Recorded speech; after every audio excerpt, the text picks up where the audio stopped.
ഇല്ല, ഇവിടെ ഈ കേട്ടത്തില്ല. ഗൈസ്, അപ്പോൾ ഈ ഒരു വീഡിയോയുടെ താഴെ വളരെ മോശമായിട്ടുള്ള കുറച്ച് കമൻസ് ഒക്കെ വന്നായിരുന്നു. നമുക്ക് എന്തായാലും അവർ അക്കൗണ്ട് കയറി നോക്കാം.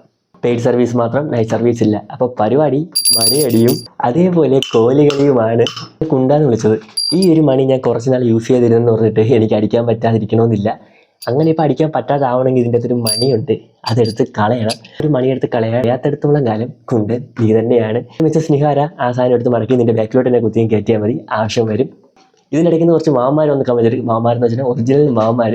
അവന്മാരുടെ പ്രായത്തിൻ്റെ പക്വത കുറവായിട്ട് കണ്ടിട്ട് കമൻറ്റിൽ റിപ്ലൈ കൊടുത്തിട്ട് ഞാൻ ഈ വീഡിയോയിൽ അത് കാണിക്കുന്നില്ല. അവന്മാരൊരു വിഷയം വന്നതെന്ന് വെച്ചാൽ മോഹൻലാലിനെ പറഞ്ഞുകൊണ്ടായിരിക്കും വന്നത്.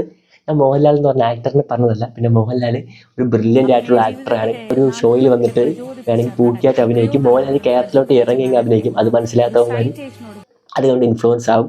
അപ്പോൾ ഈ ഒരു സംഭവത്തിൽ നമ്മൾ ഓപ്പൺ ആയിട്ട് അങ്ങ് നോർമലൈസ് ചെയ്ത് കഴിഞ്ഞാൽ ഒരുപാട് പേര് കണ്ട് ഇൻഫ്ലുവൻസ് ആയിട്ട് ആ ഒരു സെറ്റപ്പിലോട്ട് പോവും. പിന്നെ കുറച്ച് പുരോഗമനവാദമൊക്കെ ആയിട്ട് കുറച്ച് ആൾക്കാർ വന്നായിരുന്നു. അവന്മാർക്ക് പറയേണ്ട കാര്യം വെച്ചാൽ നിനക്ക് ഇപ്പോൾ എണ്ണി നോക്കാൻ പറ്റാത്ത കൂടുതൽ ജനറലുണ്ട്. ഐ ഐഡൻറ്റിഫൈ ആസ് എ കേറ്റി, I identify as A dog എന്നൊക്കെ പറഞ്ഞ് നടക്കണമാരുണ്ട്.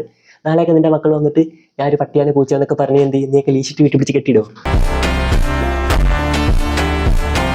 പടിയൊക്കെ പറയും അത് വേറെ ഇത് വേറെയെന്ന്.